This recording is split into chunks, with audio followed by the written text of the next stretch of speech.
প্রিয় দিনী ভাইরা, আমি আপনাদের সম্মুখে পবিত্র কোরআন মাজিদ থেকে সূরাতুন নিসায়ের 36 নম্বর আয়াতে কারিমা তেলাওয়াত করেছি। নবীজি সাল্লাল্লাহু আলাইহি ওয়াসাল্লামের পবিত্র মুখনসৃত একখানা ছোট্ট হাদিস পাঠ করেছি। আল্লাহ তাআলা তৌফিক দিলে এখান থেকে কিছু কথা বলবো ইনশাআল্লাহ। কোরআনই আমাদের একমাত্র মুক্তির, আমাদের হেদায়াতের একমাত্র কিতাব, উপকরণ, মাধ্যম, পাথেয়। কোরআন যদি না থাকতো দুনিয়ায় শান্তি আসতো না। কোরআন যদি না মানে আখেরাতে মুক্তিও মিলবে না। বলতে পারেন তাহলে অমুসলিম বিশ্বে শান্তি কিভাবে আসে? ওরা তো কোরআন মানে না। পৃথিবীর এমন দেশও আছে যেখানে জেলখানা নাই, ও দেশের মানুষ কোনো অন্যায় করে না। ইউরোপে এমন দেশ আছে যেখানে মানুষ অন্যায় করলে স্বেচ্ছায় তারা আদালতে গিয়ে বলে যে আমি ভুল করছি, আমার শাস্তির আওতায় নেন। তারপরে আদালত তাদেরকে এমন ভাবে জেল দেয়, জেল দেওয়ার নিয়ম হলো জেল এত ছোট যে সব অন্যায়কারী একসাথে জেলে জায়গা হবে না। আর ওরা জেলখানায় বেশি লোক রাইখা রাষ্ট্রের টাকা খরচ করে না। আমরা তো অনেক ব্যাককর। এই যে দেশে চোর ধরা পড়লে হেরে আপনারা কই দেন? জেলে দেন। এই তো কথা চেয়ারম্যান সাহেব। আচ্ছা, চোর কি ভালো মানুষ না খারাপ মানুষ? চুপ করে থাকলে কিন্তু বোঝা যায় যে চুরি চিন্তা আছে অথবা চোরের পক্ষে আছে। তো বলেন, চোর ভালো মানুষ না খারাপ মানুষ? আচ্ছা, জেলে যাওয়ার পরে যে 6 মাস রাখলেন, খানার টাকা দিছিনি? বেড়া ঘর ভাড়া দিছিনি? বিদ্যুৎ বিল দিছিনি? তো খারাপ মানুষের পিছনে টাকা লাগালেন কেন? লজিক দেখেন। চোর খারাপ এ নিয়ে আমাদের কারো দ্বিমত নাই। তার পিছনে আপনি কত লক্ষ টাকা খরচ করলেন 6 মাসে? এই টাকাটা কার টাকা? ডেফিনেটলি আমাদের ট্যাক্সের টাকা, আমাদের ব্যাটের টাকা, জনগণের টাকা। আমরা এত কষ্ট করে টাকা কামাই কি চোরের খাওয়ানোর জন্য দিই? তো সরকার সেখানে টাকা কেন বিনিয়োগ করবে? কোন কারণে করবে? এবার বলুন তো, চোরটা জেলে 6 মাস থাকার পরে কি আল্লাহর ওলি হয়ে বাইর হয় না ডাকাতি হয়ে বাইর হয়? তো লাভটা কি হলো? এটা তো আরেক ক্ষতি হলো নিশ্চিত। কেন এটা হবে?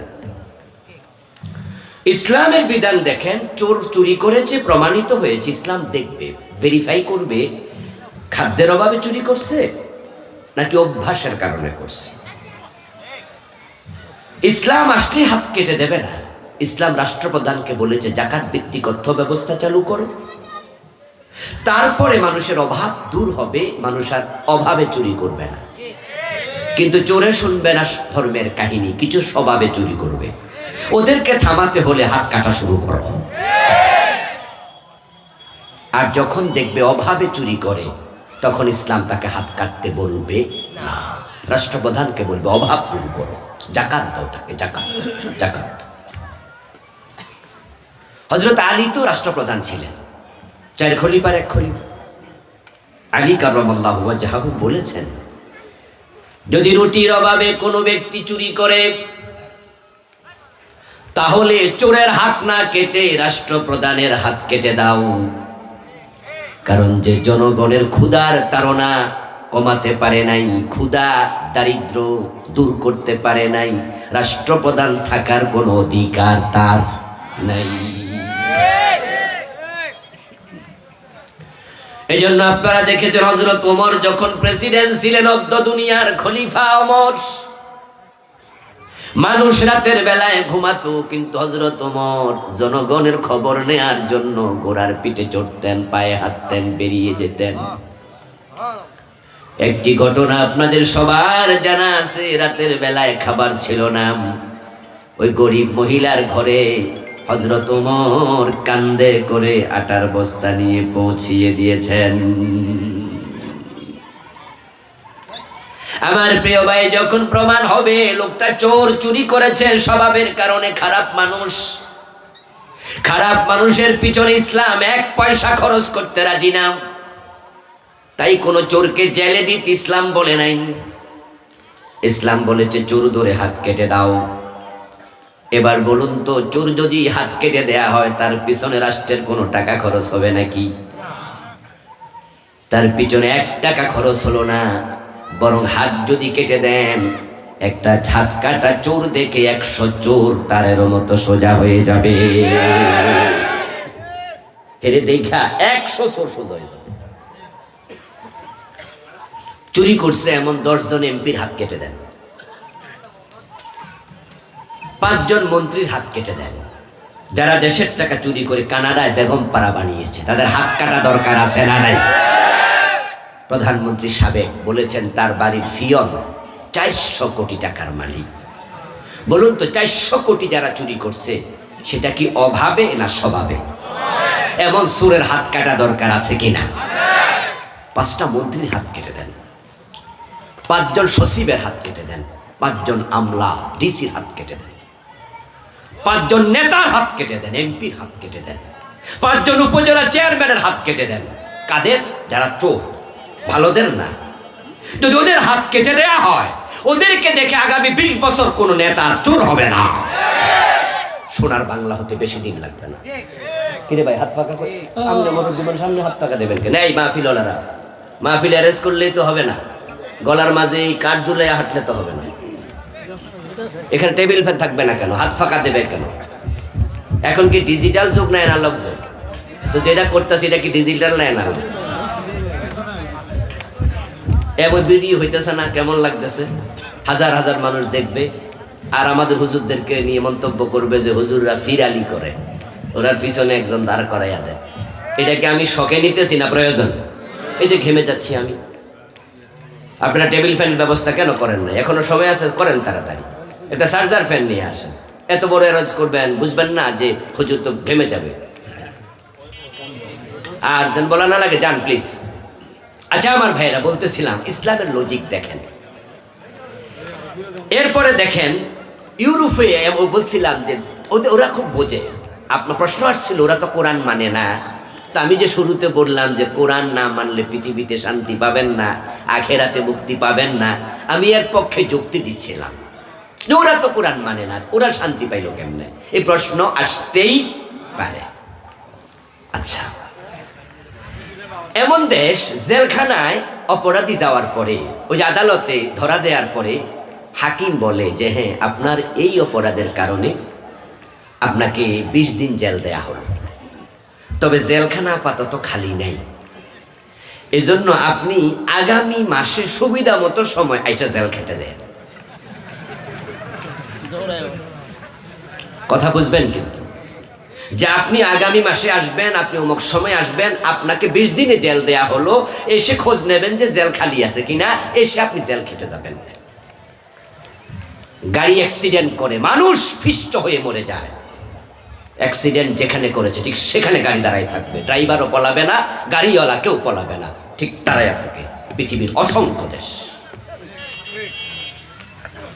আর আমার দেশে মাইরা দৌড় মারে। ঘটনাটা কি? কারণটা কি? কারণ দুটো। একটা হলো যিনি ড্রাইভার তিনি বেপরোয়া, আর একটা হলো পাবলিক, হেরা আরো বেপরোয়া। যদি মানুষ নিজের দোষেও মরে, পাবলিক এসে ড্রাইভার রেখে দেবে। একটা হলো বেপরোয়া, গাড়ি চালায় সে মারে, এই জন্য ভয়, আমি অন্যায় করছি পলাই।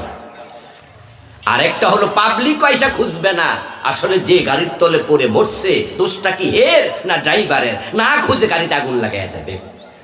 কিন্তু পৃথিবীর অসংখ্য দেশ, আপনি সৌদি আরবে যান, গাড়ি অ্যাক্সিডেন্ট করবে, কেউ যাবে না, দাঁড়াই থাকবে। এবার আসেন আমার ভাই, তারা এইভাবে কেন তৈরি করলো কালচার?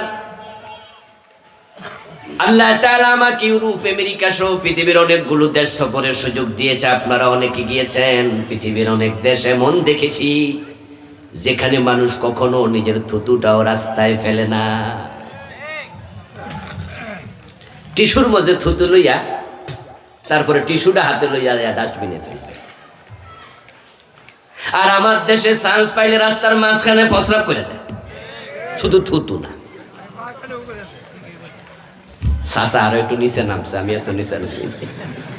চাচা কয় বড় ডাও না কি করে দিবে, চান্স পাই। কলার সিল্কা খেয়ে ফেলে দিলেন, আরেকজন পিছল খায় পা ভাঙবে, আপনার কি আসে যায়? এবার আপনাদের কাছে আমি আসতে চাই, ইউরোপে আমেরিকায় যদিও মুসলিম দেশে যদি সভ্যতা গড়ে উঠতে পারে, আমরা পারি নাই। এবার বলুন তো, তাদের এই ভালো ভালো আমলগুলোর কথা আল্লাহর কোরআনে আছে না নাই? তো কোরআন নাই সে দেশে কইল কেডা?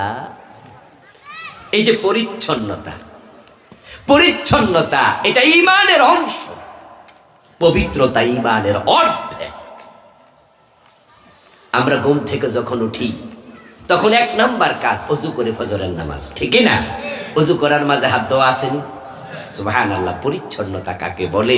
রাসূলুল্লাহ সাল্লাল্লাহু আলাইহি সাল্লাম বলতেছেন, যখন তুমি ওযু করবে, ঘুম থেকে উঠবে, তখন ফালা ইয়াদখুল ইয়াদাহু ফিল ইনা ফালা ইয়াদরি আইনা বাতাত ইয়াদাহু। এই তোমার 2 হাত তুমি পানির পেয়ালাতে প্রবেশ করাইও না, পানিটা জগে আছে, মগে আছে, ঢেলে ঢেলে ওযু করো, তুমি হাত ভিতরে ঢুকাইয়া করিও না। এমনও তো হতে পারে তোমার হাতের মাঝে ময়লা, কারণ তুমি তো জানো না রাতের বেলায় হাতটা কোথায় ছিল।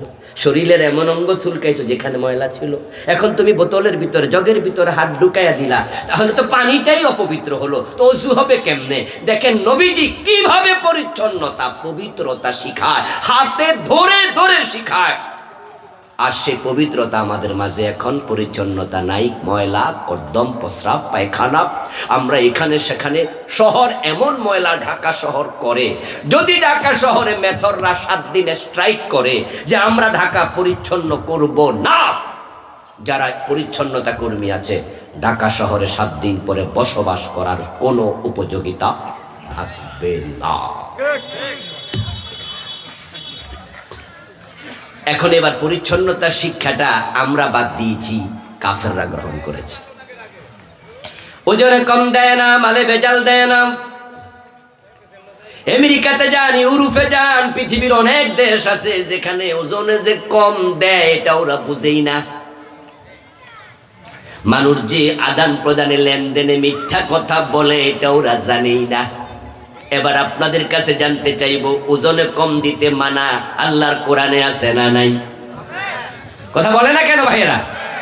মিথ্যা বলতে নিষেধ আল্লাহর কোরআনে আছে না নাই?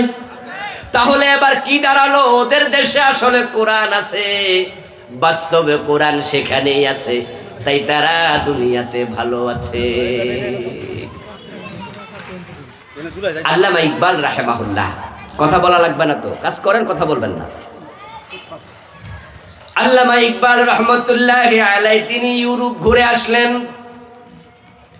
ইউরোপ ঘুরে এসে আল্লামা ইকবাল রহমতুল্লাহি আলাইহি কবিতা লিখলেন। তার কবিতায় তিনি বললেন, আমি ইউরোপে গিয়েছি, মুসলিম পাই নাই, ইসলাম পেয়েছি। আর আমার জন্মস্থান ভারতবর্ষে, আমি এখানে মুসলিম পেয়েছি কিন্তু ইসলাম পাই নাই। কথাটা কি বুঝতে পারছেন না? ইউরোপে বললেন মুসলমান নাই, ইসলাম আছে। আর আমার ভারতবর্ষে মুসলমানের অভাব নাই কিন্তু ইসলামটা নাই। এই আপনার নাম কি? আমার নাম তো আব্দুল্লাহ। মাশাআল্লাহ। সুদ খাননি? কয় হুজুর কিছু খাই। গোশ খাননি? তাও তো খাই। চুরি করেননি? কয় মাঝে মাঝে করি। নাম কি? আব্দুল্লাহ। আর তোমার নাম? Mister Samsung. চুরি করেন? কেন চুরি করব? মিথ্যা বলেন? মিথ্যা কেন বলবো? ওর নাম মিস্টার স্যামসং, খ্রিস্টান, কিন্তু চুরি করে না, মিথ্যা বলে না।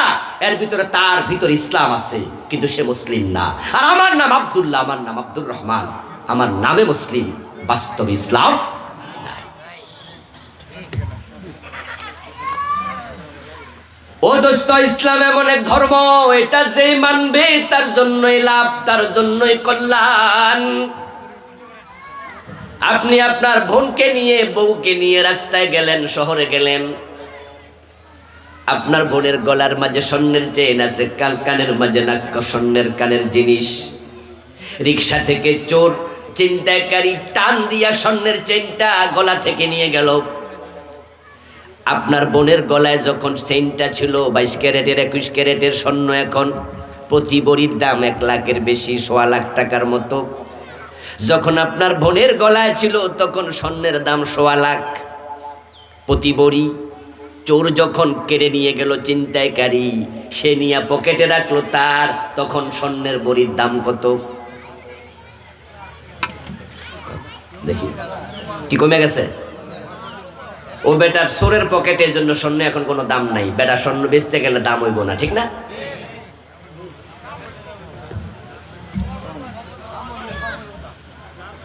কি মনে হয় বলেন তো?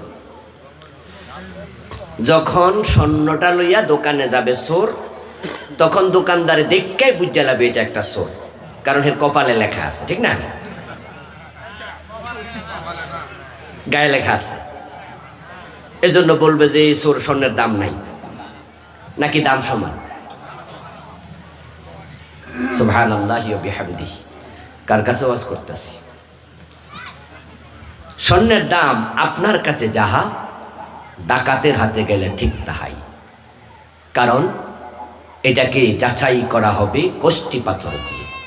কোন পীর সাহেব নিয়ে গেছে তা দেখে মূল্য হবে না, মূল্য হবে কষ্টি পাথরের ঘষা দিয়ে। স্বর্ণের ক্যারেট 22, তার দাম 22, ক্যারেট 21, তার দাম 21, ক্যারেট 20, তার দাম 20, ক্যারেট 18, তার দাম ঠিক 18। ক্যারেটে যা লেখা, ক্যারেটের দাম আন্তর্জাতিক মান, সেটা সেখানে তাই হবে। কে বিক্রি করতে গেল, স্বর্ণ চোর না ডাকাত নাকি পীর সাহেব, ওটা নয়। পীর সাহেব যদি স্বর্ণ নেয়, এটা ইমিটেশন হয়, তখন স্বর্ণের বড়ির দাম কত হবে?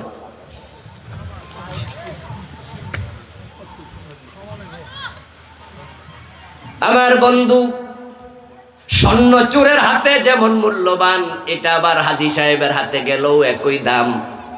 আল্লাহর কোরআন এমন এক কিতাব, এটার আমল যদি হিন্দু করে, বৌদ্ধ করে, কোরআনের আমলের কারণে তাদের দেশেও শান্তি তৈরি হবে। আর যদি কোরআনের আমল সমাজে দেশে না থাকে, মুসলমানের দেশেও শান্তি পাওয়া যাবে না। আমার রাসূল যেই যুগে এসেছিলেন, ওই যুগের নাম ছিল আইয়ামে জাহিলিয়া। কিন্তু যখন তিনি কোরআন সমাজে চালু করে দিলেন, তখন যুগের নাম হলো খাইরুল কুরুন। রাসূলুল্লাহর যুগের প্রথম অংশের এক নাম, শেষ অংশের আরেক নাম। প্রথম অংশ ছিল আইয়ামে জাহিলিয়া, অন্ধকার যুগ। আর যখন কোরআন সমাজে কায়েম হলো, তখন রাসূলুল্লাহর জীবনের আগে, ইন্তেকালের আগে, জীবনের শেষ দিকে তিনি বললেন, খাইরুল কুরুনি করনি, আমার যুগ এখন পৃথিবীর সর্বশ্রেষ্ঠ যুগ। প্রথম অংশ জাহেলিয়া, শেষ অংশ সেরা যুগ। কারণ শুধু একটা, প্রথম অংশে কোরআনের আমল ছিল না, আর শেষ অংশে কোরআনের বাহিরে কেউ একটা কাজও করতো না, সবাই কোরআন মানত, একসাথে মানত। এমন মানা মানত, কোরআনের বাহিরে একটা কথা বলতো না। কোরআনে এসেছে মদ পান করা যাবে না, মদ পান করা হারাম, অথচ ইসলামের প্রথম দিকে মদ খাওয়া জায়েজ ছিল। রাসূলুল্লাহর আপন চাচা আমির হামজা রাদিয়াল্লাহু তাআলা আনহু মদ পান করলেন। মাতাল অবস্থায় হাতে যে তলোয়ার ছিল, তলোয়ার দিয়ে একটা ওটের পেটের ভিতরে তলোয়ার ঢুকাইয়া ওটটাকে জাগায় মেরে ফেললেন। ওই ওটটা ছিল হযরত আলীর ওট। আলী ছিলেন আমির হামজার আপন ভাতিজা। রাসূল নিজেও আমির হামজা রাদিয়াল্লাহু তাআলা আনহুর আপন ভাতিজা। হযরত আলীর সাথে ফাতেমার বিয়ে হয়। ওই বিয়ের পরে অলিমা করবে আলী, কিন্তু আলীর টাকা নাই। রাসূল একটা ওট দিলেন, এই ওটটাকে জবাই করে তুমি মানুষরে খাওয়াইও। কিন্তু এর মাঝেই হযরত হামজা মাতাল হইয়া ওটটাকে মেরে ফেললেন। আলী রাদিয়াল্লাহু তাআলা আনহু নবীজির কাছে গিয়ে অভিযোগ করলেন, বললেন, দেখেন আপনার চাচা কি করছে, ওটটাকে হত্যা করলো। প্রিয় নবীজি রেগে গেলেন, হামজা এটা কি করলো? তাই তিনি হামজাকে খবর দিলেন। হযরত হামজার তখনও মাতলামি শেষ হয় নাই, এখনো তিনি কিছুটা মাতাল। রাসূলুল্লাহর সামনে গিয়ে বলতেছে, ও আমার আব্বার চাকর দাস মুহাম্মদ ইবনে আব্দুল্লাহ, কেন ডাকছো? রাসূলুল্লাহ রে কয়, আমার আব্বার দাস। উনার আব্বার নাম আব্দুল মুত্তালিব, আব্দুল মুত্তালিবের নাতি। নাতি না কইয়া কয় চাকর, দাস। আল্লাহর হাবিব হামজারে আচরণ দেখে বুঝে ফেলছেন চাচার মাথাটা এখনো 100% ঠিক হয় নাই, লাইন হয় নাই। মদ খাইলে 1-2 ঘন্টা মানুষ মাতাল থাকে, অথচ হামজা তখন মুসলিম। আল্লাহর নবীকে সবাই সম্মান করে, সাহাবারা তো করতেন নিজের জীবনের চেয়ে বেশি কদর, কিন্তু এখন মাথা ঠিক নাই। তাই তিনি এক অন্যায় করলেন, হযরত আলীর ওঠ হত্যা করলেন। এখন দ্বিতীয় অন্যায়, রাসূলুল্লাহর কাছে সেই শব্দ ব্যবহার করলেন। যখন রাসূল তার অবস্থা দেখলেন কিছু আর বললেন না। যখন পরিস্থিতি স্বাভাবিক হলো তখন আরশ থেকে আল্লাহ তাআলা মদ হারাম করে ইন্নামাল খামরু ওয়াল মাইসির ওয়াল আনসাব ওয়াল আজলাম ওয়াল আনসাব রিজসুম মিন আমালি শাইতান ফাজতানিবুহু আয়াত নাজিল করলেন। আজ থেকে আর মদ খাওয়া যাবে না, চিরতরে হারাম ঘোষণা করলাম।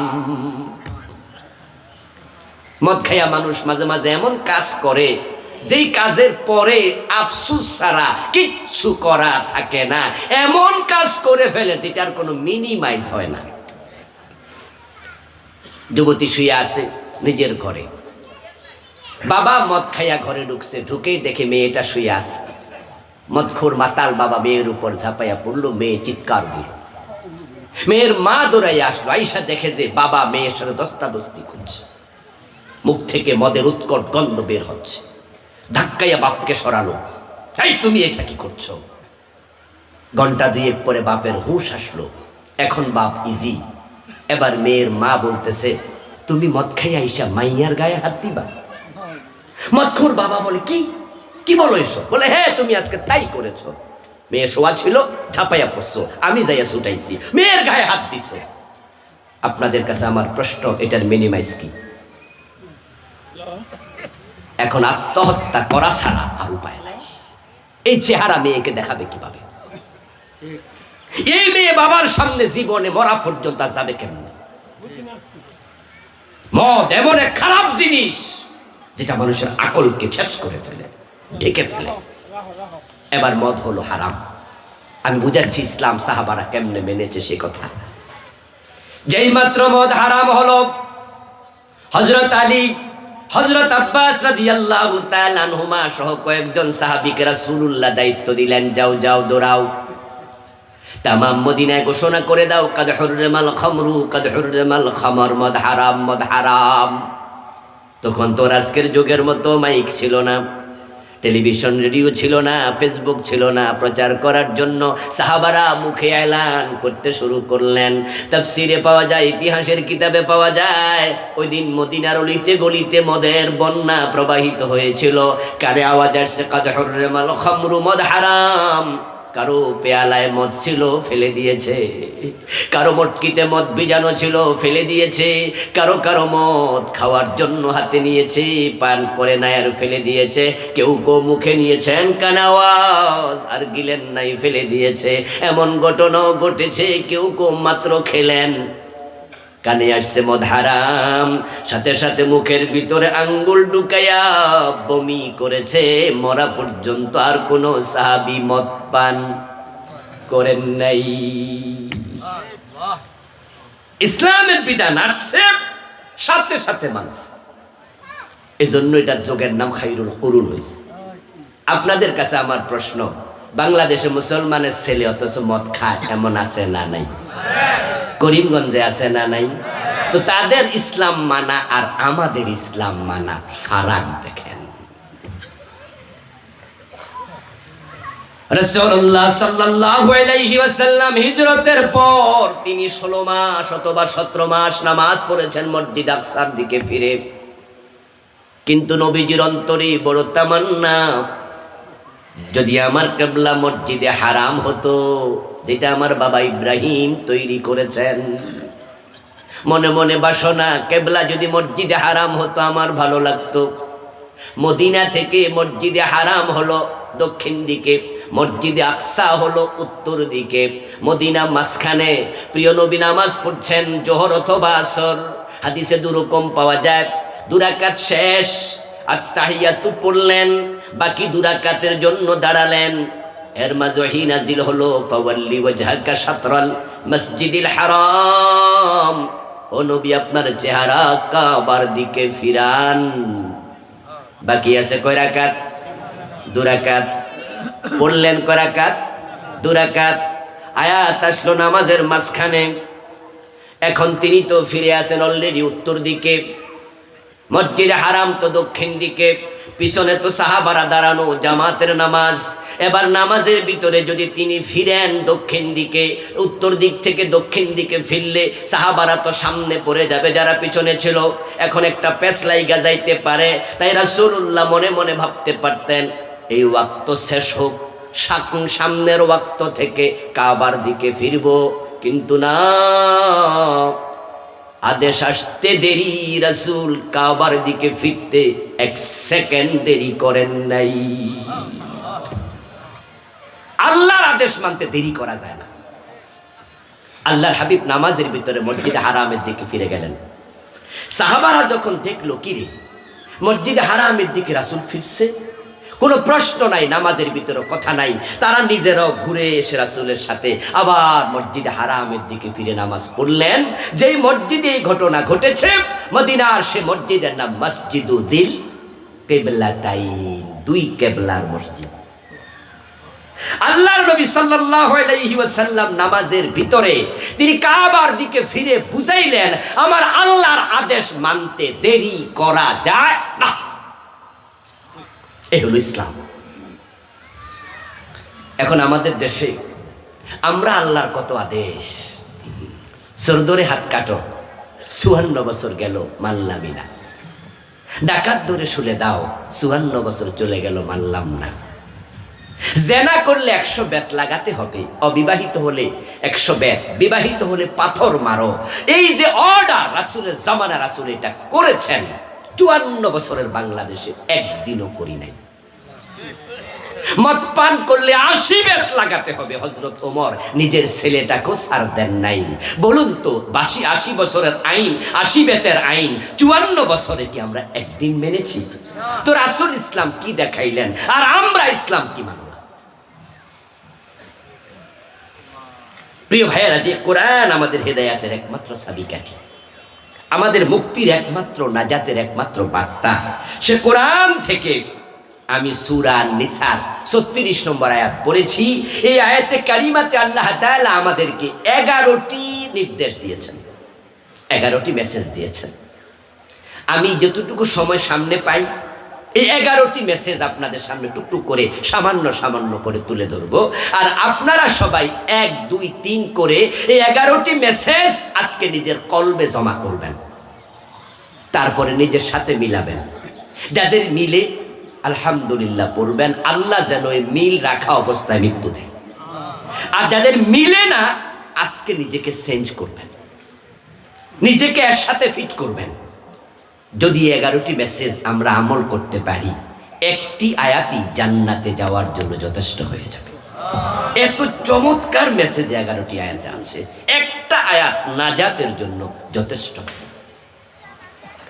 1 নাম্বার আবুদুল্লাহ, ও দুনিয়ার মানুষ তোমরা আল্লাহর ইবাদত করো। দ্বিতীয় হলো ওয়ালা তুশরিকু বিহি শাইআ, এবং আল্লাহর সাথে কাউকে শরীক করো না। 3 নাম্বার ওয়াবিল ওয়ালিদাইনি ইহসানা, এবং মা বাবার সাথে সর্বোত্তম আচরণ করো। আমরা ইবাদত করব কার? সবাই বলেন না কার? অন্যর কো ইবাদত করা যাবে? এখন ইবাদত যদি আল্লাহর করেন, ইবাদত কাকে বলে জানার দরকার আছে কিনা? জানা আগে না মানা আগে? ইবাদত কাকে বলে ডেফিনেশন কয়জনে জানেন? আমার দেশের মানুষ তো অধিকাংশ লোক ইবাদত কাকে বলে সংজ্ঞা জিজ্ঞেস করলে সংজ্ঞাই কইতে পারবে না। তাহলে আপনি না জেনে কি করছেন? আগে তো জানা ফরজ, তারপরে না মানা ফরজ। ইবাদত না বুঝার কারণেই তো নামাজও পড়ে সুদও খায়। ইবাদত না বুঝার কারণে তো হাজী সাহেব বোনের জমি দখল করে রাখে। ইবাদত না বুঝার কারণেই তো রমজান মাস আসতেছে, মাথায় টুপি দিয়া মালে বেজাল মিশাবে। রোজার মাস আসতেছে ইনশাআল্লাহ, আগামী 1 মাস পরেই তো রোজা, নাকি? দেখবেন যে এখন থেকে দ্রব্য মূল্য বাড়তে থাকবে এবং যে বড় বড় দোকানদাররা স্টক করবে, জমাবে, দ্রব্য মূল্য বৃদ্ধি করবে, তারাই গরিবের পেটে লাথি মারবে। গরিব রোজাদারকে শান্তিতে রোজা রাখতে দেবে না, যে তারা 4টা ভালো করে খাইয়া একটু স্ট্রেংথ এনার্জি হাসিল করে রোজা রাখুক না, তাদেরকে পেটে লাথি মারবে, উপাস রাখবে, অর্ধেক খাওয়াইয়া রাখবে। এমন রোজাওয়ালা বাংলাদেশে গ্রাম অঞ্চলে পাবেন, যারা ইফতার করার জন্য ইফতারি পাবে না, শুধু চাল বের করে হাতের তালুতে রেখে বুড়িগাঙ্গুল দিয়া চাপ দিয়া ময়লা সরাইয়া শুধু চাল দিয়া পানি খাইয়া ইফতার করে, এমন গরিব মানুষও আছে। এখন বুটের দাম বাড়বে, তেলের দাম বাড়বে, ডিমের দাম বাড়বে, যারা বাড়াইয়া পকেট মোটা করবে, হেরাই আবার দেখবেন কিশোরগঞ্জ বাজারে মানুষের ডাইকা ইফতার করাবে। দোকানে যত কর্মচারী আছে 10 জন 20 জন, সবার জন্য ইফতারি রেডি, এবং শুধু তাদের জন্য না, দোকানের সামনে দেখবেন যে সপুরা বিছাইয়া সুন্দর করে 20 জনের ইফতারি রেডি করে মানুষের খুব আসেন ইফতার করেন। আর পাবলিক ইফতার করে দেখে মনে মনে ভাবতেছে, হা জান্নাত আল্লাহ আমারে না দিয়া কারে দেয়। এত লোক আমি খাওয়াচ্ছি রোজাদার, তারা কত দোয়া করবে, অথচ 1 মাস আগ থেকে উনি মালের দাম বাড়াইছে। আরব বিশ্বে যাবেন রোজার মাসে সুযোগ পাইলে। গত রোজায় আমি সৌদি আরবে গেছি, দুবাই গেছি, আপনাদেরও সুযোগ থাকলে যাবেন। সিরুফিলা জমিনে সফর করবেন, বিস্ময়কর জিনিস দেখবেন, মজা পাবেন। আরব বিশ্বে গেলে তাদের চরিত্র রমজান মাসে ফুল চেঞ্জ, অসংখ্য মালে ভর্তুকি দেয়। গত রোজার আগের রোজায় পত্রিকায় দেখলাম দুবাই সরকার রাষ্ট্রীয়ভাবে অনেকগুলো পণ্য, সে তালিকা 30টার বেশি হবে, নিত্য প্রয়োজনীয় সবগুলোর দাম কমাইছে রোজা উপলক্ষে। এই 1 মাস দাম কমানো হলো। সৌদি আরবে গেলে দেখবেন মসজিদে নববী, মসজিদে হারামে ইফতার করানোর জন্য কি পরিমাণ টাকা ব্যবসায়ীরা কাজে লাগাচ্ছে, আপনার চোখ কপালে উঠে যাবে যে এত খরচ কেমনে করে। সবাই ছাড় দেয়, রোজা আসছে, রোজায় দাম কমাও। তাদের চিন্তা হলো 11 মাস ব্যবসা করব, রমজানে ভর্তুকি দেব, আল্লাহ পোষায়া দেবে, আল্লাহর বান্দারা আরামে রোজা রাখবে, তারা দোয়া করবে, এ ওসিলা নাজাত পাওয়া যাবে। তারা 11 মাস ব্যবসা করে, রমজানে ভর্তুকি দেয়। আর আমার দেশের মুসলমানের বাচ্চাগুলো টুপি মাথায় দিয়া, এ পাঞ্জাবি গায়ে দিয়া, মুখে দাড়ি রাইখা, 5 ওয়াক্ত নামাজ পড়া, অধিকাংশ ব্যবসায়ী, সবার কথা বলছি না, অধিকাংশ 11 মাস করে চুরি, রমজানে করে ডাকাতি।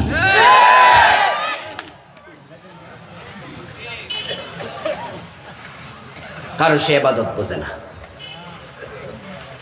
ভাবছে নামাজ পড়লে জান্নাত মিলবে। অথচ আমার প্রিয় ভাইরা, সূরা মাউন, সূরা রাইতাল্লাহ সবাই তো পারে না, রাইতাল্লাযী ইউকাযযিবু বিদ্দীন। এই সূরার মাঝে আছে ফাওয়াইলুল লিল মুসাল্লিন। এক পেজ দেখে হবে না রে ভাই, এক সাইড দেখে হবে না। মাইয়া বিয়া করাবেন, ছেলে দেখতে গেছেন, অথবা ছেলে বিয়ে করাবেন, মেয়ে দেখতে গেছেন, দেখলেন যে মেয়েটা ঘোমটা দিয়ে আছে, ঘোমটা এভাবে এক সাইড সে মুখ ঢেকে রেখেছে, এই সাইড দেখা যায়, এই সাইড দেখাচ্ছে, আর আপনি এই সাইড দেখেন যে মাশাআল্লাহ গাল কি ফর্সা এবং খুবই মোলায়েম, কোন স্পট নেই, মেয়েটার চেহারা এত সুন্দর। আপনি এক সাইড দেখছেন আর মনে মনে বলছেন আলহামদুলিল্লাহ, আল্লাহ আমার ফোলার ভাগ্য এত ভালো, এই মেয়ে তো ঘরে তুলে নিলে আমার ঘর জ্বলবে, আলোকিত হয়ে যাবে। এই অবস্থায় বললেন, মা তোমার এই সাইডের কাপড় সরাও না। এই সাইডের কাপড় সরাইছে, আর দেখেন যে এই সাইড সবটা কালো, এসিডে জ্বলসে গেছে। আপনি যখন ওটুকু দেখবেন, বিয়ের সিদ্ধান্ত সাথে সাথে প্রত্যাহার, কোন রকম 1 গ্লাস পানি খেয়ে পলায় চলে আসবেন, ঠিক নয় কি দোস্ত? এক পাশ দেখছেন, নামাজ পড়লে জান্নাতের চাবি, এটা হলো হাদিস, কিন্তু কোরআনে আরেক পাশে আছে ফাওয়াইলুল লিল মুসাল্লিন, কত নামাজের জন্য ওয়াইল দোজখ। নামাজ জান্নাতের চাবি হবে তাদের জন্য যারা ইবাদত বুঝে নামাজ পড়বে। যারা ইবাদত বুঝে না তাদের কিসের নামাজ, কিসের রোজা? তো ইবাদত কারে বলে তা তো শিখেনি নাই, তো করবেন কি? আল্লাহ তাআলা বলছেন আমি কিছু নামাজের জন্য ওয়াইল দোজক বানাইছি।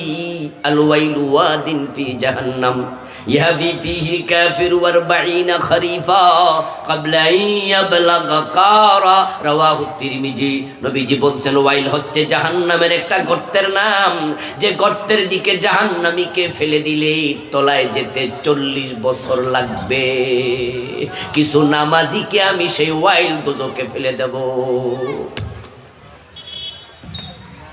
নামাজ জান্নাতের চাবি, ওটুকু শুনে খুশি হয়ে গেছেন ওই হাদিস।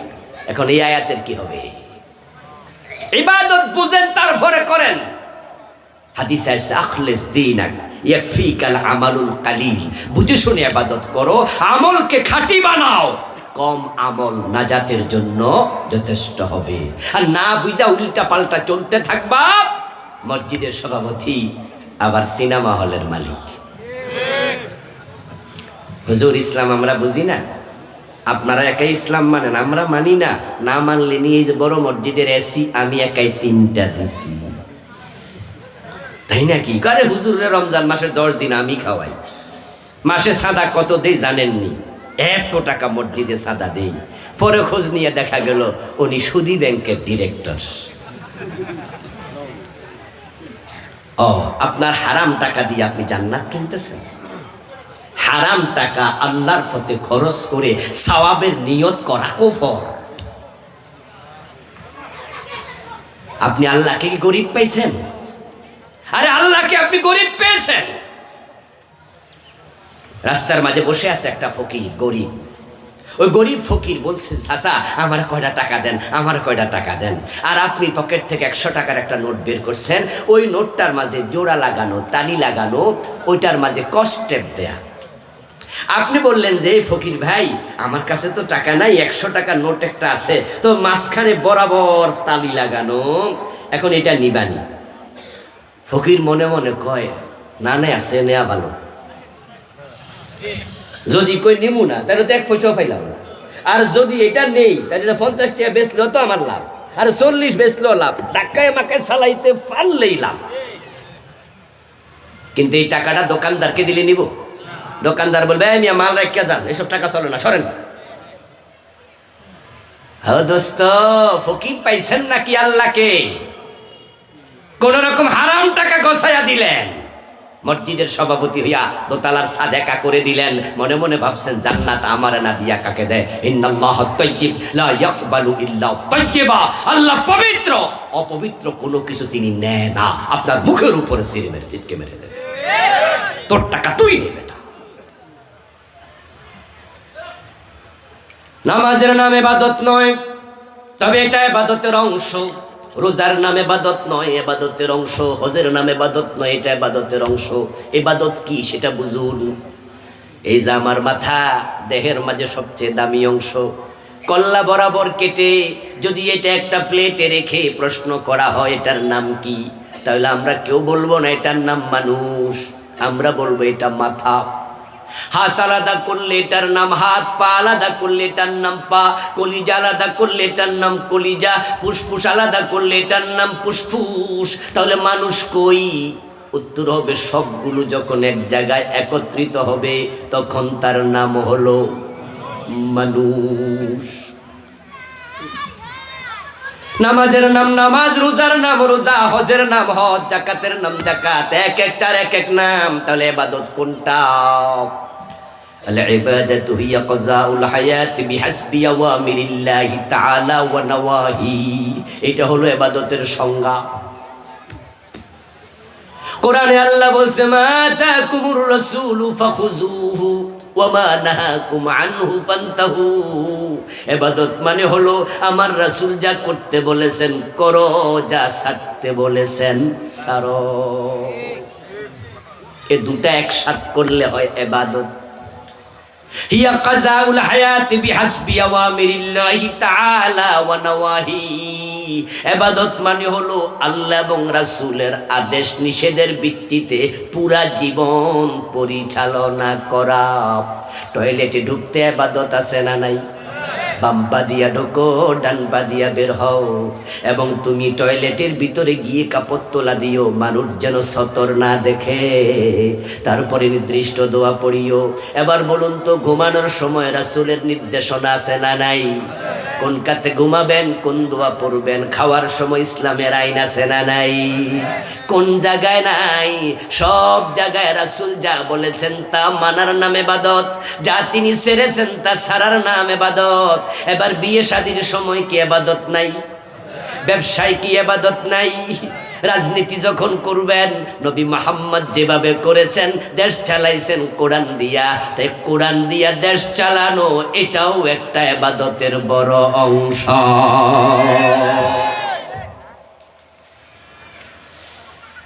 হাত আছে, পা আছে, কর্ণনাসিকা আছে, কলিজাটা নাই, মানুষ বাঁচবে তো?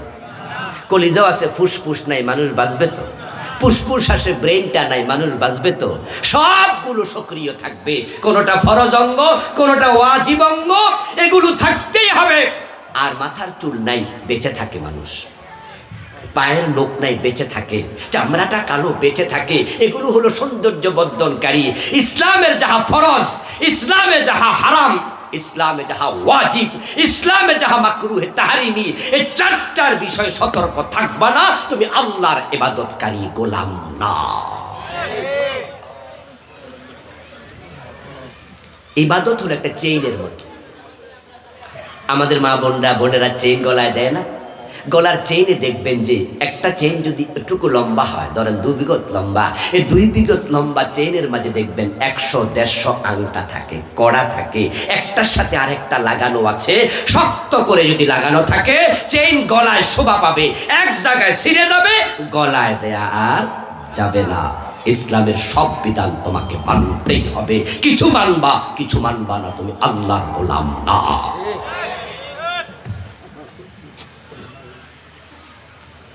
সুদে টাকা লাগাইয়া সুদ খাইয়া জান্নাত খোঁজেন কোন সাহস? কোন সাহস? নবীজি বলছেন, যে ব্যক্তি সুদ খায় তার আমল নামায় 73টা গুনাহ দেয়া হয়। বড় বড় সবচেয়ে ছোটটা হলো মায়ের সাথে জিনা করা। কোন জান্নাত খোঁজেন? এই জন্য আসুন প্রিয় ভাইয়েরা, ইবাদতটা শিখেন। কোরআন হাদিসে যা আছে সব মানেন।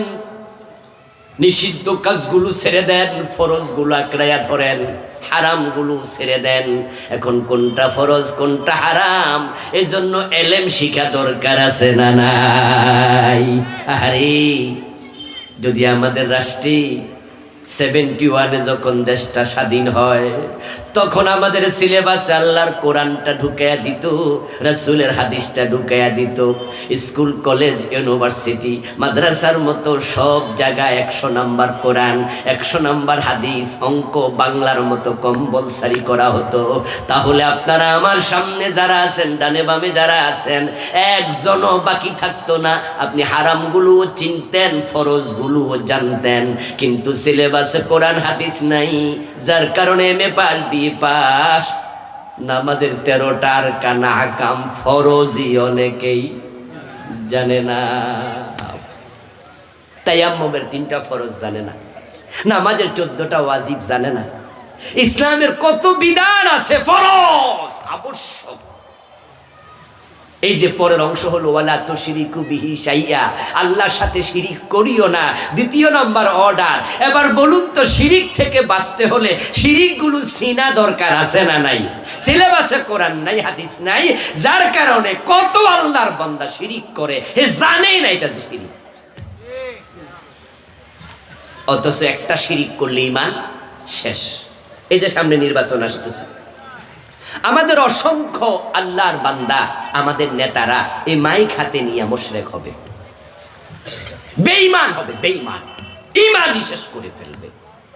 আরে সব শেষ। যে শিরিক করে আল্লাহ জান্নাত হারাম করে, এই নেতা আইসা মুশরিক হবে মানুষের সামনে, আপনারাও মুশরিক হবেন ওনাকে সাপোর্ট করে। সে একটা শিরকি স্লোগান যেটা বাংলাদেশে অ্যাভেলেবেল, সেটা হচ্ছে জনগণ সকল ক্ষমতার উৎস। এই কথাটা আমাদের নির্বাচনের সময় দারুণভাবে প্রচার হবে। আপনারা বলুন তো একটু আওয়াজ করে, যারা যা বোঝেন তাই বলেন, আওয়াজ করে একটু বলিয়েন, সকল ক্ষমতার উৎস কি মানুষ না আল্লাহ? আসলে ক্ষমতা কার হাতে? এই কথাটা আপনি কেন করলেন? কোন দরকার? আপনি বলবেন এরকম কথা যে ভাইয়েরা, আমি আপনাদের এলাকার সন্তান, এলাকা থেকে নির্বাচন করছি, আমি আশা করছি আপনারা আমার সাপোর্ট করবেন, ইনশাআল্লাহ আপনাদের দোয়া থাকলে, সাপোর্ট থাকলে আল্লাহ আমাকে এমপি বানাবে। বানাবে কে? ক্ষমতা কে দেবে? কিন্তু আপনি কি বললেন? জনগণ সকল ক্ষমতা আসতাম সব। বাবারে কয় কি রে, কয় কি, কয় কি? আন্নাল কুওয়াতা লিল্লাহি জামিআ। ও নবী বলুন, সকল ক্ষমতার মালিক হলেন আল্লাহ। কুলিল্লাহুম্মা মালিকাল মুলক তুতিল মুলকা মান তাশা ওয়া তানজিউল মুলকা মিম্মান তাশা। আমাদের নরসিংদী সদর থানার সাবেক উপজেলা চেয়ারম্যান, বিএনপির লোক, অনেক জনপ্রিয় নেতা, আমার এক মাহফিলে বসা। এই ওয়াজ শোনার পরে উনি যখন বক্তৃতা দিলেন, উনি আসতে লেট করছিলেন, এজন্য শুরুতে বক্তৃতা না দিয়া শেষে দিলেন। উনি বললেন যে আমি এটা জানতাম না, আজকে তওবা করলাম, আজকের পর থেকে এই কথা আমি আর বলবো না। আমি ভাইকে দোয়া করলাম যে ভাই, এই যে নেয়ার মতো মন আছে, মানুষ না বুঝে ভুল করতে পারে, কিন্তু তাওবা করলে আল্লাহ পছন্দ করে, ঠিক না? জনগণের ক্ষমতা দেওয়ার কোনো সুযোগই নাই। এই যে নাই, এটা তো আমরা 5 তারিখে কিছু টের পাইছি। ক্ষমতা যে আল্লাহ দেয়, আল্লাহ চাইলে কেড়ে নেয়। এই 2টা-5 তারিখে আল্লাহ তো চোখে আঙ্গুল দিয়া দেখাইছে। আমাদের সাবেক প্রধানমন্ত্রী, উনার সাথে কি পরিমাণ পাওয়ার ছিল বলুন তো? সেনাবাহিনী উনার, পুলিশ বাহিনী উনার, র্যাব উনার, বিজিবি উনার, আনসার উনার, আর একটা চৌকিদার থেকে সেনা প্রধান। এই 15টা বছর দলীয় পরিচয় ছাড়া কাউকে নিয়োগ দেয় নাই। 100 জন দিলে 99 জন দিছে উনার দলের। পুরা জাতিকে এতটা কোণঠাসা করছে, কথা বলার মতো সাহস কারো নাই। উনার আদেশ শুনা হেলিকপ্টার থেকে পর্যন্ত গুলি চালাইছে, ঠিক না? উরি বাবারে বাবা, বড় বড় তা কাকে বলে? আচ্ছা, এরপরও ক্ষমতা থাকতে পারছে না? ক্ষমতা কার হাতে? জোরে বলেন, কার হাতে? আমার চাচা থামেন, ক্ষমতা কার হাতে? আপনি ভাবতেও পারবেন না, আমরাও কিন্তু কল্পনা করি নাই যে ক্ষমতা থেকে চলে যাবে, ঠিক না? আচ্ছা, সালমান এফ রহমান একটা হেলিকপ্টার একা ওনার বাড়ির ছাদ থেকে লইয়া পালাইয়া যাওয়ার মতো পয়সা ওনার নাই।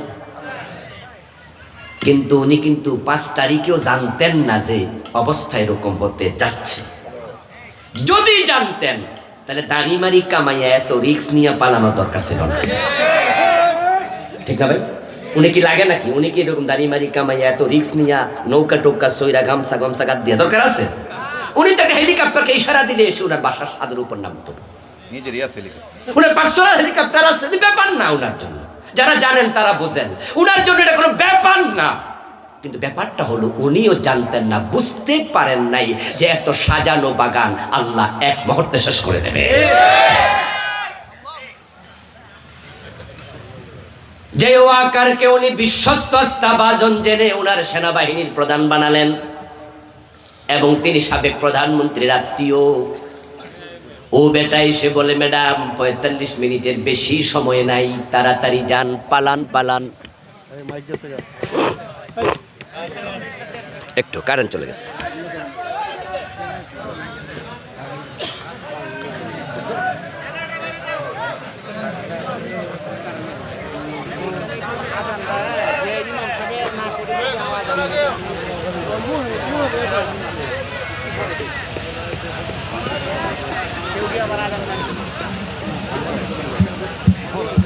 জিকির করুন, লা ইলাহা ইল্লাল্লাহ, লা ইলাহা ইল্লাল্লাহ, লা ইলাহা ইল্লাল্লাহ মুহাম্মাদুর রাসূলুল্লাহ। আমার প্রিয় ভাইরা, ক্ষমতার মালিক কে? আমরা কিন্তু এই কথাগুলো বলে কাউকে ছোট করা, কাউকে বড় করা, এটা আমাদের উদ্দেশ্য না। বাস্তব উদাহরণ দিয়ে বুঝাইলে বুঝতে সহজ হয়, ঠিক না? এই জন্যই বলা ক্ষমতার মালিক জনগণ না কে? না হয় ওয়াকার গিয়ে উনাকে কেন বলবে চলে যান 45 মিনিট। আচ্ছা, যাত্রাবাড়ি থানার ওসি জানেন তো ও বেটা কি সরকারের পক্ষ নিয়ে গুলি করে নাই? 1-2টা না শত শত রাউন্ড। সেখানে মানুষ হত্যা করেছে 50 জনের বেশি। আচ্ছা, সে ছিল একটা ইন্সপেক্টর মাত্র, পুলিশের ছোট্ট অফিসার। ওসি মানে এই মাত্র এসআই থেকে একটু উপরে উঠছে।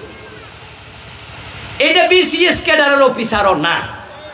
যারা আপনারা গ্রামের মানুষ তো মনে করেন বিশাল অফিসার, না, এটা ছোট্ট অফিসার। তবে থানার মাঝে ওরাই হচ্ছে লিডার। একজন ইন্সপেক্টর ও বেটার তুলনায় সেনাবাহিনীর প্রধানের ক্ষমতা যে কত উপরে, কম্পেয়ার করা যাবে না। কিন্তু সে যাত্রাবাড়ি থানার ওসির ইঙ্গিতে শত শত রাউন্ড গুলি দেওয়া হলো, 50-এর উপরে মানুষ রাস্তায় শহীদ করে ফেলা হলো। ওয়াকার যদি ওর মতো তেরা হইতো তাহলে হয়তো সেদিন 50,000 শহীদ হওয়া লাগতো। 2009।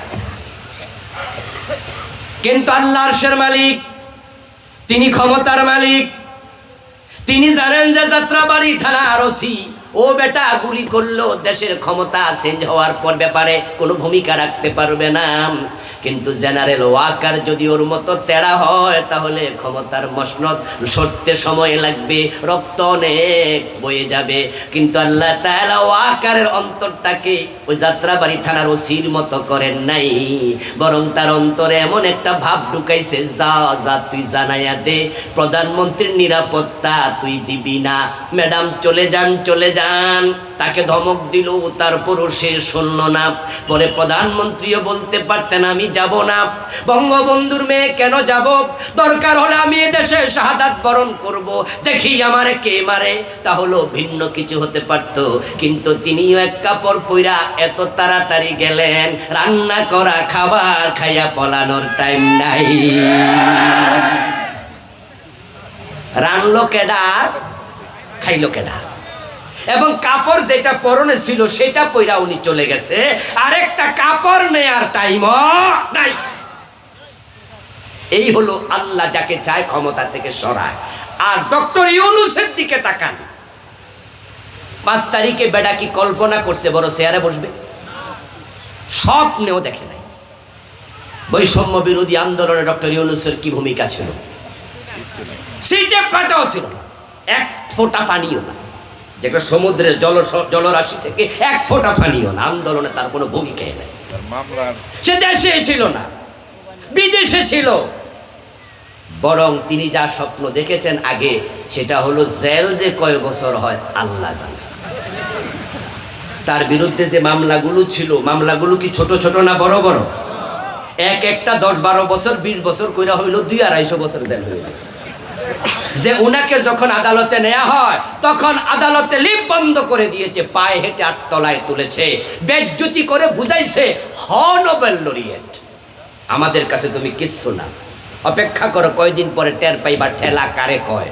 ডক্টর ইউনূস হয়তো বাসায় বসে বসে ভাবতো কি পরিমাণ বেজ্জতি আমাকে হওয়া লাগে জানা নাই, কত বছর জেল হয় জানা নাই, আমি বিদেশ থেকে আসবো না, পালিয়ে থাকবো, ফেরারি আসামি বানাইয়া বাংলার সকল পত্রিকার হেডলাইন হবে ডক্টর ইউনূসের 150 বছর সাজা। লজ্জা কাকে বলে? আমার যে কি হয় জানি না, কিন্তু আসমানের মালিক বলে না, তোমাকে সবচেয়ে বড় চেয়ারটাতে বসাবো। ছাত্ররা আন্দোলন করে সফল হওয়ার পরে ওনার মোবাইল নাম্বার সংগ্রহ করে বলছে, স্যার প্লিজ দয়া করে একটু মেহরবানি করে আসেন, একটু বসেন। উনি কি শক করছিল? নো, সবাই মিলে ডাকছে। আল্লাহ হচ্ছেন ক্ষমতার মালিক। তবে হ্যাঁ, আবার ডক্টর ইউনূস যদি মনে করে ক্ষমতা আমারে আল্লাহ দিছে, যা ইচ্ছা তাই করব, প্রধানমন্ত্রী শেখ হাসিনাকে সরাইছেন যে আল্লাহ, সে আল্লাহ এখনো আছে না নাই? তাই আবার ধাক্কা মেরে সরাই দিব। এর জন্য আমরা যারা ভবিষ্যতে ক্ষমতা যেতে চাই, আমরা যেন সোজা হইয়া যাই, ঠিক না? না হয় কিন্তু এই বিপদ আমাদের কাঁধেও আসবে। তবে একটা কাজ এবার হয়েছে, সেটা হলো ইন ফিউচার ইনশাআল্লাহ আমরা আশা করি আমাদের জীবদ্দশায় একটা পরিবর্তন আমরা দেখব। কারণ যারাই সরকারে আসে বৈষম্য বিরোধী আন্দোলনের কথা মাথায় রাখা লাগবে। পোলাপান এখন অন্যায়কে সার আর দেবে না।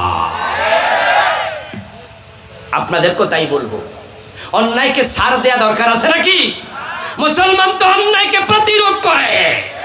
এই চিন্তার নাম ইসলাম, এটার নামই জেহাদ।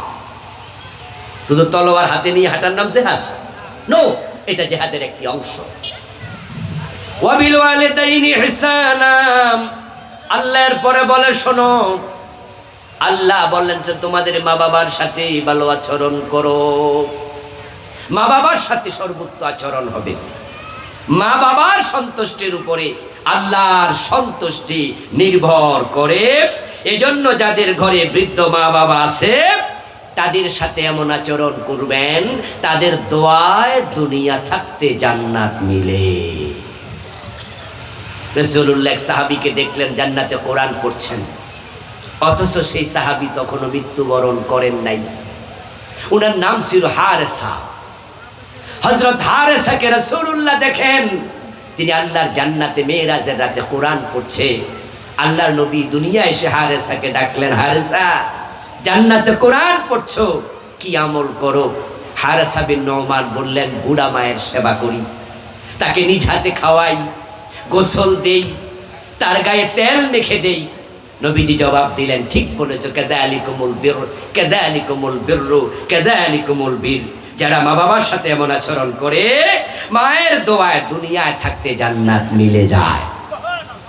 বাবার সাথে সর্বোত্তম আচরণ করবেন। আল ওয়ালিদু আওসাতু আবওয়াবিল জান্নাহ, নবীজি বলেছেন বাবা হচ্ছে জান্নাতের সবচেয়ে বড় দরজা। ফজরের টাইমে মসজিদে চলে যান, শীতের মাঝে জান্নাত খুঁজছেন, মসজিদে জান্নাত নাই। 5 লাখ টাকা খরচ করে মক্কায় চলে যান হজ করতে, মক্কায় জান্নাত নাই।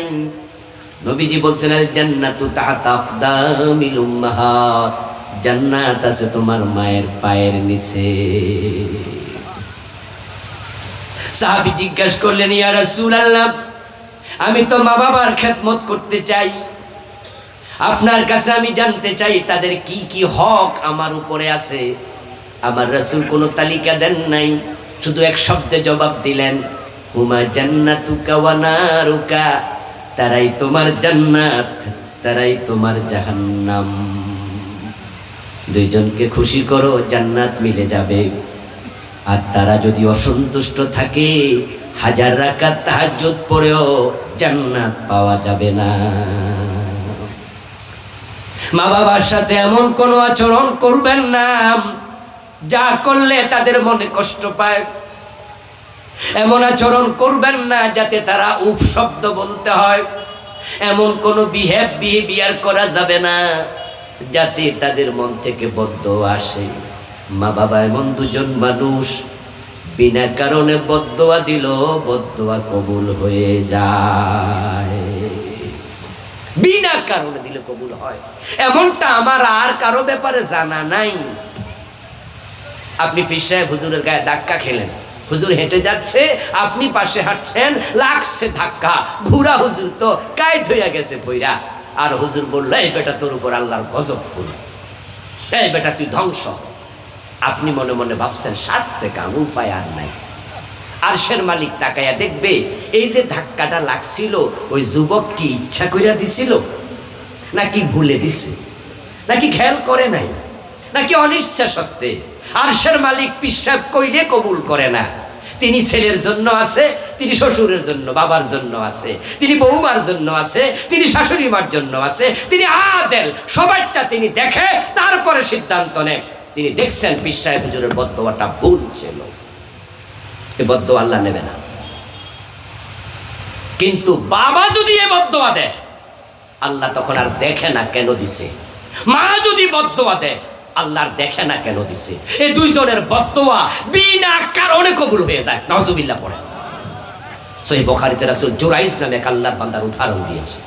বনি ইসরাঈলের লোক, বড় আল্লাহর ওলি ছিল, মায়ের বদদোয়া সে বেজ্জতি হয়েছে, এক জায়গায় চরম বেজ্জতি। এই জন্য আপনাদের যাদের মা বাবা জীবিত আছে, তাদের দোয়া নেবেন, ইহসান করবেন। ওয়াকফিদ লাহুমা জানাহায যুল্লি মিনার রাহমা, দুই হাত তাদের জন্য ভালোবাসা নিয়ে একবারে বিছিয়ে দেবেন, তাদের সেবা করবেন, যা চাও তাই দেবেন। এক সাহাবী জিজ্ঞাসা করছিল, ইয়া রাসূলুল্লাহ, আমার বাবা আছে, আমার সন্তান আছে, আমার সম্পদ আছে, কিন্তু আমার বাবা শুধু টাকা টাকা টাকা করে, কি করব, কত দেব?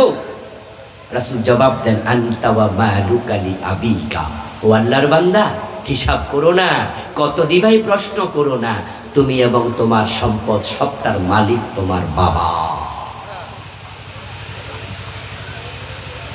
এই যুবক সাবধান, বউয়ের কথা শুনে মাকে কোনোদিন বকা দিবা না, চোখ লাল করে কথা বলবা না।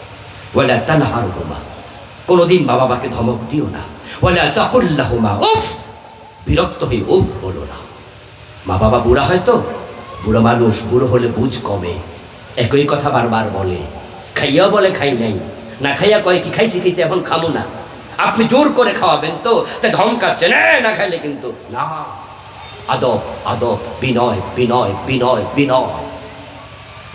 তাদের সামনে যত ছোট হওয়া যায়, যাই বলুক মাথা পেতে নাও, চুপ করে থাকো।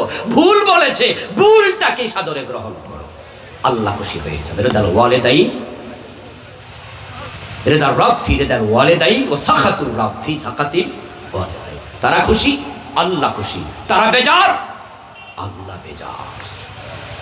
আর যদি বদদোয়া দে, তাহলে তোমাকে আল্লাহ এটা রেজাল্ট দুনিয়াতে ভোগ না করাইয়া মারবে না। খুব সাবধান, বাবানে মুআজ্জালানে উকুবাতুহুমা ফিদ দুনিয়া আল বাগি ওয়াল উকুক। রাসূল বলেছে দুটি কাজ করো না, একটা হলো জুলুম, আর একটা হচ্ছে মা বাবার সাথে বেয়াদবি। এই দুটার রেজাল্ট আল্লাহর কাছে এত তাড়াতাড়ি পৌঁছে, দুনিয়াতে এটা রেজাল্ট না দিয়ে আল্লাহ মৃত্যু দেয় না। বাকিগুলো শুধু তেলাওয়াত করছি, অনুবাদ বলে দোয়ার দিকে যাচ্ছি। 4 নাম্বার, আত্মীয়দের হক দিতে হবে। আত্মীয়দের হক নাই, বোনের হকের কি খবর? বাপ মরছে 10 বছর, মা মরছে 7 বছর, নিজেরটাও খায়, বোনেরটাও খায়। আমাদের এই মেম্বার চেয়ারম্যান সাহেবেরা কত বিচার যে এলাকায় করে, এগুলা নিয়ে ওনাদের কাছে কত বিচার জমা হয়, হক সংক্রান্ত বিচার বেশি জমা হয়। ভাই ভাইকে ঠকায়, বাপ মরে গেছে চাচা তার ভাতিজাকে ঠকায়, ইয়াতিম থাকলে ইয়াতিমকে ঠকায়। মনে রাখবেন, অন্যের হক নিয়ে মরবেন তো আপনি শেষ। হাসরের ময়দানে মানুষের হক যারা মেরেছে, যতটুকু মেরেছে, আল্লাহ 7 গুণ বড় করে জমিনটা গলায় ঝুলাইয়া দেবে। আর রাসূল বলছে, যে ওয়ারিসের মিরাজ কেটে নেয়, আল্লাহ তাআলা তার জান্নাত কেটে নেয়। এরপর বলছে ইয়াতিমদের হক, মিসকিনের হক। রমজান আসছে, যাকাত 2.5%, 1 লাখ টাকা আছে, 2,500 টাকা, এটা আপনার না, এটা গরিবের হক। যে যাকাত দেয় না সে যাকাত খায়। ওই যে 2,500 আপনি খাইলেন, এটা কিন্তু আপনার নয়, অন্যেরটা খেলেন। এই জন্য যাকাত গরিবের হক, মিসকিনের হক। প্রতিবেশীর হক আছে, প্রতিবেশীর হক দেবেন। আত্মীয় প্রতিবেশী, অনাত্মীয় প্রতিবেশী, পথিক মুসাফির, আপনার অধীনস্থ কর্মচারী। সুবহানাল্লাহ, মা মালাকাত আইমানুকুম। নবীজি কথা বলতে বলতে ইন্তেকাল করেছেন। আসসালাম আসসালাম ওয়া মা মালাকাত আইমানুকুম। অধীনস্থ যারা আছে তাদের ব্যাপারে সাবধান সাবধান সাবধান। তাদের ঘাম শুকানোর আগে তাদের প্রাপ্য দিয়ে দাও, ঠকানো যাবে না অধীনস্থকে। সর্বশেষ, আল্লাহ অহংকারীকে পছন্দ করেন না, অহংকারী হবেন না, বিনয়ী হন। যে কথাগুলো বলা হলো, আল্লাহ আমাকে, যারা শুনলেন তাদের সকলকে আমল করার তৌফিক দিন, বলি আমিন। আমরা সংক্ষিপ্ত দোয়া করে তারপরে বিদায় নিতে চাই। আমার লেখা 8টি বই আছে, শিরকের উপরে লেখা বই আছে। 29টা শিরিক আমি লিখেছি। বেদাতের উপরে আছে, সালাতের উপরে, নবীজির জীবনীর উপরে, পরিবারের উপরে, বিভিন্ন বিষয়, মেরাজের উপরে আমি লিখেছি। বামে, আমার বাম পাশে ওখানে কালো গাড়িটাতে বই রাখা আছে, ড্রাইভার সাহেব থেকে সংগ্রহ করবেন। আল্লাহুম্মা আমিন। আলহামদুলিল্লাহি রাব্বিল আলামিন, ওয়াসসালাতু ওয়াসসালামু আলা নাবিয়িনা মুহাম্মদ ওয়া আলিহি ওয়া আসহাবিহি আজমাইন। ربنا ظلمنا أنفسنا وإن لم تغفر